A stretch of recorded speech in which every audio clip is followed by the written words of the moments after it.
ஓசி அவசரமாக ஒரு 50,000 ரூபா பணம் வேணுமா? 50,000 எதுக்கு மாமா? நம்ம திவ்யாவுக்கு காலேஜ் ஃபீஸ் கட்டணும். என் கையில் சுத்தமாக காசு இல்லை. பணம் கட்டலைன்னா காலேஜுக்கு வர வேண்டாம்னு சொல்லிட்டாங்க. அதாமல் யார்கிட்ட கேட்குறது எனக்கு தெரியல. மாமா உங்கள் பொண்ணுக்கு ஃபீஸ் கட்டுறது எதுக்கு என்கிட்ட பணம் கேட்குறீங்க? வாங்க மாமா, எப்போ வந்தீங்க? ஏதாச்சும் முக்கியமான விஷயமா என்ன? இங்கே பாருங்க, அவர் பொண்ணுக்கு ஃபீஸ் கட்டணுமா, அதுக்கு நம்ம கிட்ட வந்து பணம் கேட்டுட்டு இருக்காங்க. இங்கே பாருங்க மாமா, என்கிட்டே இப்போ பணம் இல்லை மாமா, ரொம்ப டைட்டாக இருக்குது. அதில் எப்படி உங்களுக்கு வேற கொடுக்கறது? நீங்கள் வெளியில் போய் யார்கிட்டயாச்சும் ட்ரை பண்ணுங்க. கௌசி, அவர் உங்கள் மாமா, அவருக்கு நம்மளை விட்டால் யார் இருக்கா? நம்மகிட்ட என்ன பணம் இருக்கோ அதை எடுத்து கொடு, அப்புறமேட்டு நம்ம பார்த்துக்கலாம். ஏங்க நீங்கள் சும்மா இருங்க. பணம் என்ன மரத்துலையா காய்க்குது? சும்மா யார் வந்து கேட்டாலும் கொடுத்துறது. என்ன கௌசி இப்படி பேசுகிற? உங்கள் அப்பா அம்மா போனதுக்கப்புறம் சின்ன வயசுலேருந்து உங்கள் மாமா தான் உன்னை படிக்க வச்சு வளர்த்து எல்லாமே பார்த்துக்கிட்டாரு. அவர் உனக்காக எவ்வளோ செஞ்சுருப்பாரு. நீ என்னடானா இந்த உதவி கூட பண்ண மாட்டேன்னு சொல்கிற? ஆமாம், எல்லாம் பண்ணாரு தான். அதை திரும்பி எல்லாமே கொடுத்துட்டோம்ல, எல்லாமே செட்டில்மெண்ட் பண்ணியாச்சு.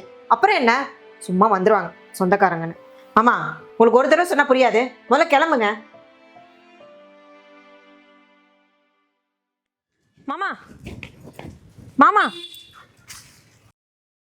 மாமா என்னை மன்னிச்சிருங்க மாமா, நான் அப்படி பேசியிருக்க கூடாது.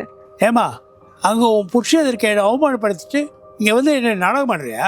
ஐயோ அப்பெல்லாம் இல்லை மாமா, நான் அவர் இருந்தாலும் தான் அப்படி பேசினேன்.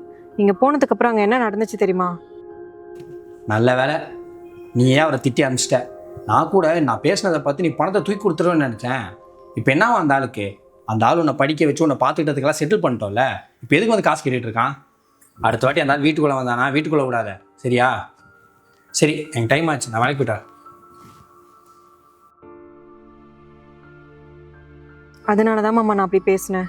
எனக்கு தெரியும் மாமா, நீங்கள் என்னை எவ்வளோ கஷ்டப்பட்டு வளர்த்தீங்கன்னு. அம்மா அப்பா போனதுக்கப்புறம் ஒரு சொந்த பொண்ணு மாதிரி என்னை வளர்த்துருக்கீங்க. உங்களை போய் நான் அப்படி பேசிட்டேனே, என்னை மன்னிச்சிருங்க மாமா. பரவாயில்லம்மா. மாமா இதெல்லாம் ஒன்றும் மனசில் வச்சுக்கலம்மா. மாமா இதில் நீங்கள் கேட்ட பணம் இருக்குது. இல்லைம்மா, வேண்டாம்மா. மாமா எனக்கு தெரியும் மாமா, நீங்கள் இதெல்லாம் பண்ணது எதையும் எதிர்பார்த்து செய்யலைன்னு எனக்கு தெரியும். என் மேலே இருக்க பாசத்தில் தான் நீங்கள் இதெல்லாம் பண்ணியிருக்கீங்க.